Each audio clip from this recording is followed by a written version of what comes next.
What's up, ballpark fans? Nick Carey from the American Ballpark Road Trip, taking you on the first of what I am calling American Ballpark Road Trip Detours.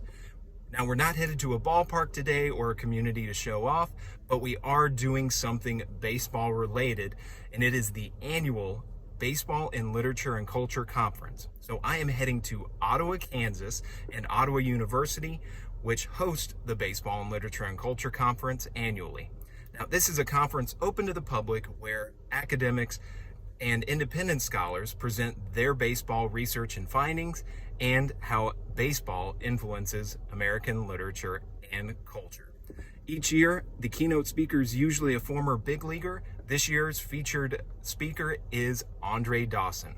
Now, I've attended this conference before back when I was in college and got to meet Willie Wilson and Ken Griffey Sr., so I'm super excited to hopefully be able to ask Andre Dawson a question or two and have him at least sign one of his books for me. The other featured speaker is Brad Balukjian, who wrote The Wax Pack. So, it's going to be a fun road trip. I encourage you to sit back, relax, grab your favorite ballpark brew, and enjoy this detour of American Ballpark Road Trip.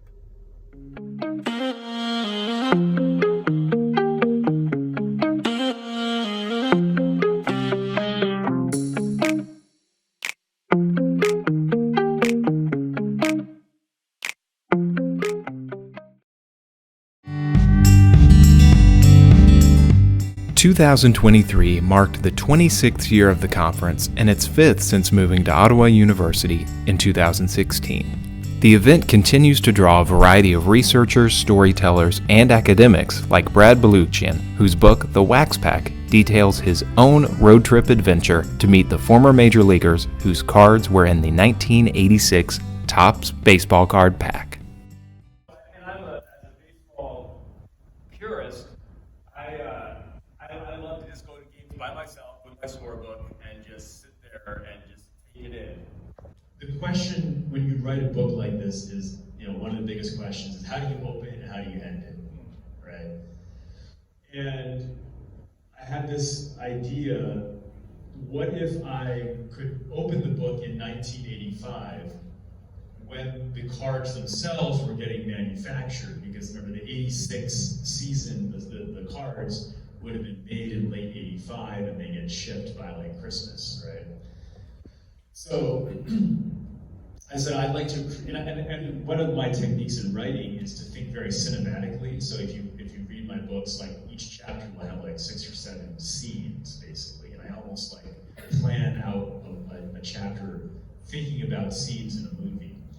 And in the first scene in the book, what I envisioned was I was thinking like a movie, like being in. You could even see like the opening credits in the 1985 in the factory in Duryea, Pennsylvania, making the baseball cards, and showing those cards on the assembly line, getting put into their packaging, right? And then this cool idea of like that pack gets put together and then lost for 30 years, and then I come around in 2015 and unearth it and open it up for the first time. But I wanted to really know how they made the cards, so I decided I'm going to go try to find the literal factory workers who were there in 1985 who made the cards. And I'll tell you what, finding the Topps employees was harder than finding Carlton Fisk and Don Carmen, but I did it. It's amazing what historical societies can do for you research-wise.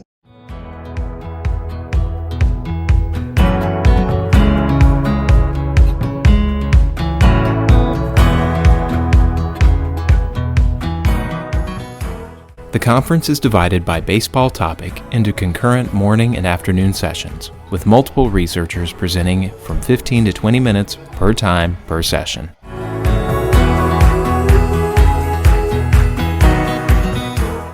The lunchtime prior to the keynote address is great to explore the campus of Ottawa University. This private college was founded in 1865 in a cooperation between the Ottawa Native American tribe of Oklahoma and the American Baptist Church. Beyond this beautiful, classic brick-and-mortar campus just an hour southwest of Kansas City, Missouri, the university has a second campus in Surprise, Arizona, with an enrollment of 900. The Kansas campus serves 850 students in 25 undergrad disciplines, and student-athletes compete intercollegiately for the Braves at the NAIA level.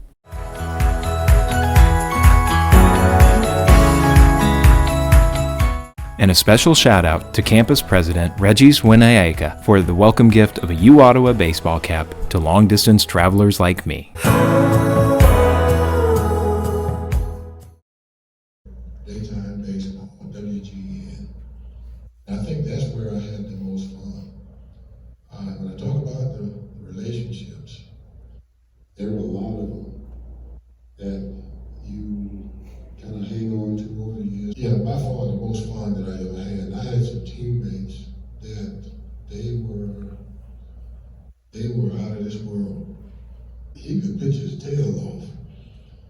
And we referred to him by the name of Mad Dog, because when he went out there, that's what he was. And you enjoyed playing behind him because you would have a quick game. For one, he was always around the plate. He fielded his position very well. He was, I don't know how many gold gloves he won. There was always one player that, well, they always gave him a tough time. That was Sid Bream of the Pirates. Sid Bream must have hit the line drives back at him on 4 or 5 different occasions, and would always ricochet off his body. And he said, "This son of a gun," he said, "I'm gonna hit him." He says, "He's hit me enough, I'm gonna hit him." And sure enough, he went out and he drilled him in his rib cage, and he went down and he said, "Yeah, he will never hit another ball back up the building again." I can recall at one game in Montreal, we had 9 African Americans on the field. It wasn't that way the entire game.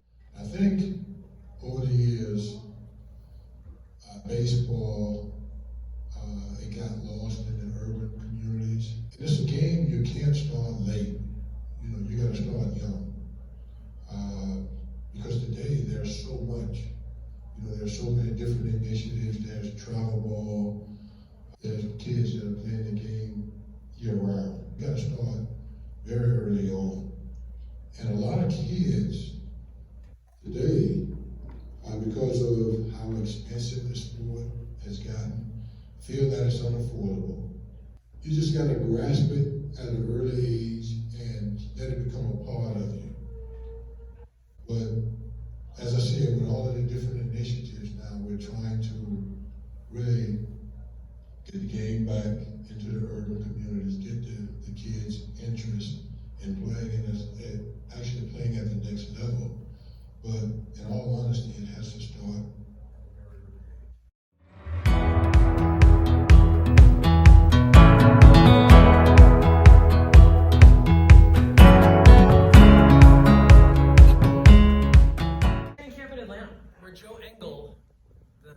Sort of carnival barker, owner of the Chattanooga Lookouts, who loved, you want to talk about the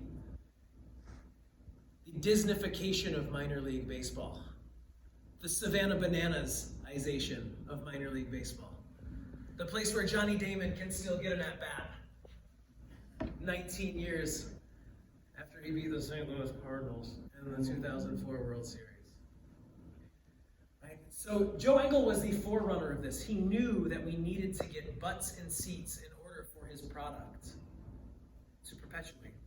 And so the story is interesting around the date of when the game was supposed to be. They both pitched the game that afternoon, so we knew we weren't going to pitch the next day. So when we get to LA that night, Gibby and I go on a double date with a couple of girls from that music show. Yeah, the music show on TV. Marie? No, that band show, they sang in the chorus. Well, there were about 1,000 variety shows back then. No, not a variety show. It was a music show, and people sang along with it. My dad was getting frustrated. You mean Mitch Miller? No, it's on Saturday nights, and all the old people watch it. Yeah, I mean Lawrence Welk. Yeah, that's it. You're on that show. Seriously? You had a double date with Bob Gibson and a couple of folk singers? A slightly overcooked waffle actually appeared in front of him, and Jim poured a pool of syrup over. Twinge of excitement. I could see we were getting somewhere. And so concluded a fantastic conference, but certainly not the last. So, ballpark fans, we'll see you on the road, and maybe at next year's Baseball in Literature and Culture Conference.